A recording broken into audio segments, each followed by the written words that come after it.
நான் ஒரு தந்தையாக நின்று பேசிக் கொண்டிருக்கிறேன். பெத்த மனம் பித்து என்று சொல்வார்கள்.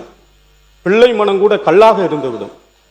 ஆனால் அந்த தாயும் தந்தையாரும் கோயமுத்தூர் மாணவன் அந்த அடித்து கொலை செய்யப்பட்ட போது அவர்கள் ஊடகங்களில் சொன்ன செய்தியை நான் உன்னிப்பாக கவனித்து பார்த்தேன். கலங்கித்தான் போனோம்.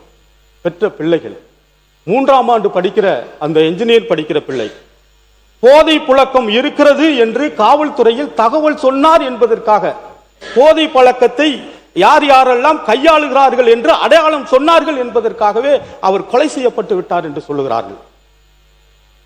ஆட்சி மாற்றம் வந்திருக்கிறது. பெரும்பான்மையாக மக்கள் உங்களைத்தான் தேர்ந்தெடுத்திருக்கிறார்கள். இந்த காவல்துறை பொறுப்பற்ற முறையில் இருக்கிறதோ என்று நான் மீண்டும் கவலையை தெரிவித்துக் கொள்கிறேன். இந்த மாமன்றத்தில் இது என்ன தீர்க்கப்படாத பிரச்சனையா? உலகத்தில் இது போதைப் பொருளை தீர்க்கவே முடியாதா? கடுமையான சட்டங்கள் வந்திருக்கிறது. நடைமுறைப்படுத்துவதற்கு காவல்துறைக்கும் நீதிமன்றத்திற்கும் யார் தடங்கள்? மாண்புமிகு பேரவைத் தலைவர் அவர்களே, அந்த மாணவனுக்கு நீதி வேண்டும். அந்த மாணவன் மட்டுமல்ல, ஒட்டுமொத்த மாணவ சமுதாயமும் பாதுகாக்கப்பட வேண்டும்.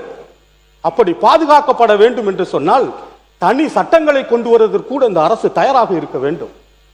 சட்டம் கொண்டு வருவது மட்டுமல்ல, அந்த சட்டத்தை நடைமுறைப்படுத்துவதற்கு ஒரு தனி ஆளுமை வேண்டும். அந்த ஆளுமை உங்களிடம் இருக்கிறது என்று தமிழ்நாடு மக்கள் எதிர்பார்த்திருக்கிறார்கள். செய்வீர்களா என்று நான் கேட்கிறேன். எனவே உரிய நீதிபதியை கொண்டு, ஓய்வு பெற்ற நீதிபதியை கொண்டு உரிய விசாரணை நடத்தப்பட வேண்டும். இந்த சட்டம் கடுமையாக்கப்பட வேண்டும் என்று நான் மாமன்றத்தில் வேண்டி விரும்பி கேட்டுக்கொள்கிறேன். அதோடு இன்னொன்றையும் சொல்லுகிறேன். திருவொற்றியூரில் ஒரு பள்ளி மாணவன் இறந்து போயிருக்கிறான். அந்த குடும்பம், அந்த தாயினுடைய மனநிலையை இந்த அவை பரிசீலிக்க வேண்டும்.